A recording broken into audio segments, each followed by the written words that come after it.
Sakit tulang belakang adalah keluhan yang sangat umum, mempengaruhi hampir setiap orang setidaknya sekali seumur hidup.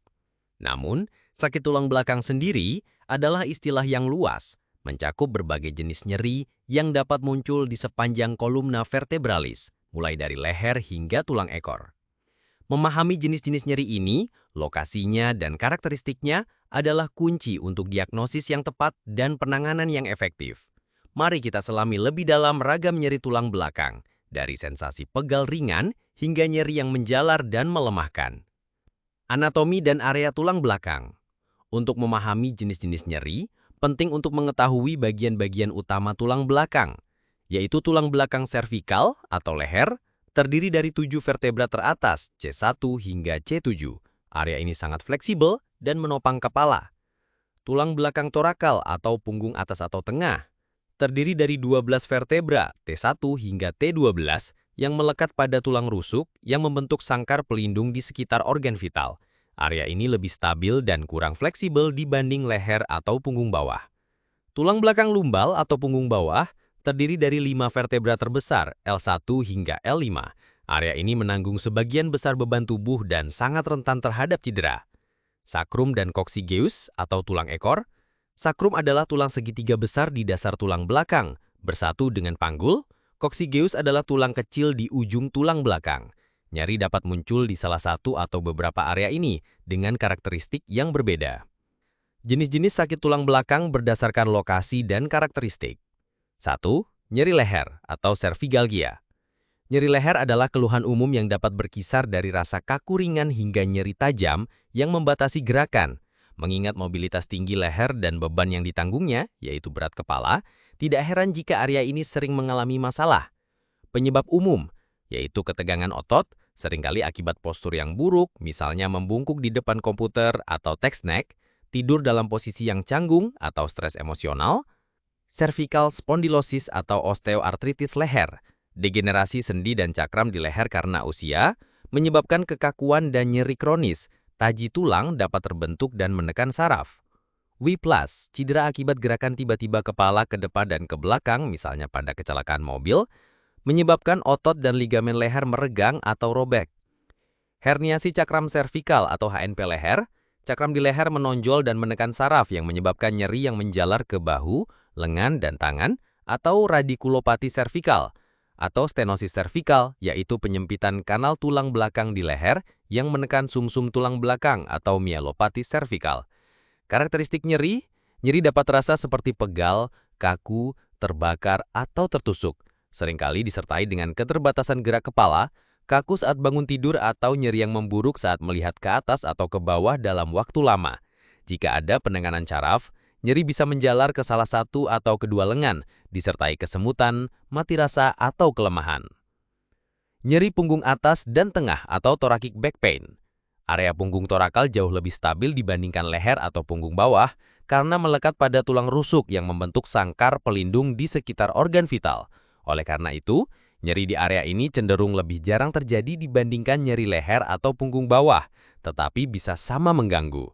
Penyebab umum, misalnya postur yang buruk, membungkuk dalam waktu lama, misalnya saat bekerja di meja, dapat meregangkan ligamen dan otot di punggung atas. Ketegangan otot akibat mengangkat beban berat, gerakan berulang atau aktivitas olahraga.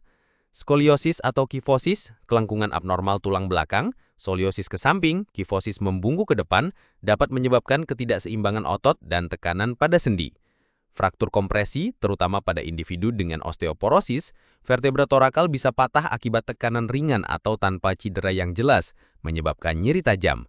Herniasi cakram torakal sangat jarang, namun dapat terjadi dan menyebabkan nyeri lokal atau menjalar. Kondisi serius lainnya juga bisa menjadi tanda masalah yang lebih serius, seperti tumor, infeksi, atau masalah organ dalam jantung, paru-paru, lambung yang memancarkan nyeri ke punggung. Karakteristik nyeri. Nyeri seringkali terasa tumpul, pegal, atau sensasi tekanan di antara tulang belikat atau di sepanjang tulang belakang. Bisa memburuk saat bernapas dalam, batuk, atau saat melakukan gerakan memutar tubuh. Kadang-kadang, nyeri dapat memancar ke dada atau sekitar tulang rusuk. 3. Nyeri punggung bawah atau low back pain atau lumbalgia. Nyeri punggung bawah adalah bentuk nyeri tulang belakang yang paling umum. area lumbal menanggung sebagian besar berat badan dan terlibat dalam hampir semua gerakan tubuh, menjadikannya sangat rentan terhadap cedera dan degenerasi. Penyebab umum, ketegangan otot atau ligamen. Ini adalah penyebab paling umum nyeri punggung bawah akut, seringkali akibat angkat berat yang tidak benar, gerakan tiba-tiba, atau postur yang buluk. Herniasi cakram lumbal, paling sering terjadi pada L4-L5 atau L5-S1. Cakram menonjol dan menekan syaraf siatika menyebabkan siatika. Spondilosis lumbal, atau osteoartritis punggung bawah. Degenerasi sendi dan cakram di punggung bawah karena usia. Stenosis spina lumbal, penyempitan kanal tulang belakang di punggung bawah yang menekan syaraf dan menyebabkan nyeri, kesemutan, kelemahan pada kaki, terutama saat berjalan, atau claudicatio neurogenic. Spondilostesis, satu vertebra lumbal bergeser ke depan di atas vertebra di bawahnya, menyebabkan ketidakstabilan dan nyeri. Patah tulang belakang atau vertebral fractures, akibat osteoporosis, trauma, atau tumor. Sindrom piriformis, otot piriformis yang tegang atau kejang dapat menekan syaraf siatika saat melewati otot tersebut di bokong. Masalah sakroiliaka, disfungsi pada sendi sakroiliaka atau sendi yang menghubungkan tulang belakang ke panggul dapat menyebabkan nyeri di punggung bawah dan bokong. Karakteristik nyeri, bervariasi dari nyeri tumpul yang konstan hingga nyeri tajam dan menusuk. Dapat memburuk dengan gerakan, duduk lama, mengangkat beban, atau membungkuk. Nyeri bisa menjalar ke bokong atau kaki. 4. Siatika atau saraf siatika terjepit. Siatika bukanlah diagnosis penyakit tulang belakang itu sendiri, melainkan sebuah gejala atau sindrom nyeri yang disebabkan oleh kompresi atau iritasi pada saraf siatika. Syaraf siatika adalah saraf terpanjang dan terlebar di tubuh, berasal dari beberapa akar syaraf di punggung bawah, L4 hingga S3, melewati bokong, dan bercabang ke bawah di sepanjang kaki hingga ke kaki dan jari kaki. Penyebab siatika, herniasi cakram lumbal, paling umum. Cakram yang menonjol atau pecah menekan salah satu akar syaraf yang membentuk syaraf siatika. Stenosis spina lumbal, penyempitan kanal tulang belakang menekan syaraf siatika. Spondilostesis, pergeseran vertebra lumbal menekan syaraf. Sindrom piriformis, otot piriformis yang tegang atau kejang dapat menekan syaraf siatika saat melewati otot tersebut di bokong. Cedera atau tumor, meskipun jarang, trauma atau pertumbuhan tumor di sepanjang jalur syaraf dapat menyebabkan siatika. Karakteristik nyeri siatika. Nyeri siatika biasanya mempengaruhi satu sisi tubuh, jarang di kedua sisi. Nyeri menjalan, dimulai dari punggung bawah, menjalar ke bokong, bagian belakang paha, betis, dan bisa mencapai kaki atau jari kaki. Nyeri sering digambarkan sebagai sengatan listrik, terbakar, atau tajam. Kesemutan dan mati rasa, seringkali disertai sensasi kesemutan, pins and needles, atau mati rasa di sepanjang jalur syaraf. Kelemahan otot. Pada kasus yang lebih parah, dapat terjadi kelemahan pada otot-otot kaki yang dipersyarafi oleh syaraf yang terkena menyebabkan kesulitan mengangkat kaki atau jari kaki, foot drop. Dapat diperburuk. Nyeri sering memburuk saat duduk, batuk, bersin, membungkuk, atau mengangkat beban. Penanganan siatika. Penanganan umumnya mirip dengan HNP, istirahat relatif, obat antiinflamasi, terapi fisik, dan mungkin suntikan steroid. Pembedahan dipertimbangkan jika ada kelemahan otot progresif, nyeri hebat yang tidak responsif terhadap penanganan konservatif, atau cauda equina syndrome, kondisi darurat medis yang melibatkan gangguan kandung kemih atau usus dan mati rasa di area selangkangan. Faktor risiko umum untuk semua jenis sakit tulang belakang. Beberapa faktor risiko bersifat umum untuk sebagian besar jenis sakit tulang belakang. Usia, seiring bertambahnya usia, cakram dan sendi tulang belakang mengalami degenerasi. Gaya hidup sedenter, kurangnya aktivitas fisik melemahkan otot-otot penopang tulang belakang. Obesitas, berat badan berlebih meningkatkan tekanan pada tulang belakang.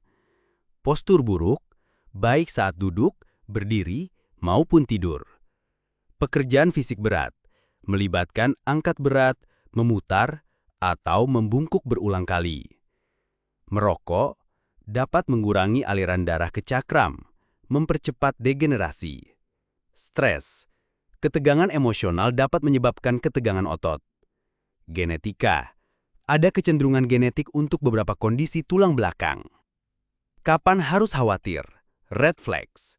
Meskipun sebagian besar nyeri tulang belakang tidak berbahaya dan akan membaik dengan sendirinya, ada beberapa tanda bahaya, red flags, yang memerlukan perhatian medis segera. Nyeri yang sangat parah dan terus-menerus tidak membaik dengan istirahat. Nyeri yang disertai demam, menggigil, atau penurunan berat badan yang tidak dapat dijelaskan. Kelemahan progresif atau mati rasa yang meluas di kaki atau lengan. Gangguan fungsi kandung kemih atau usus seperti inkontensia atau retensi urin atau feses. Mati rasa di area selangkangan, saddle anesthesia. Riwayat kanker atau penggunaan obat imunosupresor. Nyeri setelah trauma berat, misalnya kecelakaan. Mengenali jenis dan karakteristik nyeri tulang belakang adalah langkah awal yang krusial.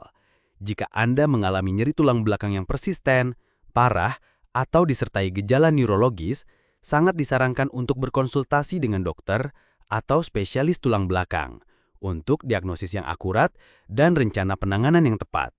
Kesehatan tulang belakang adalah investasi jangka panjang untuk kualitas hidup yang lebih baik.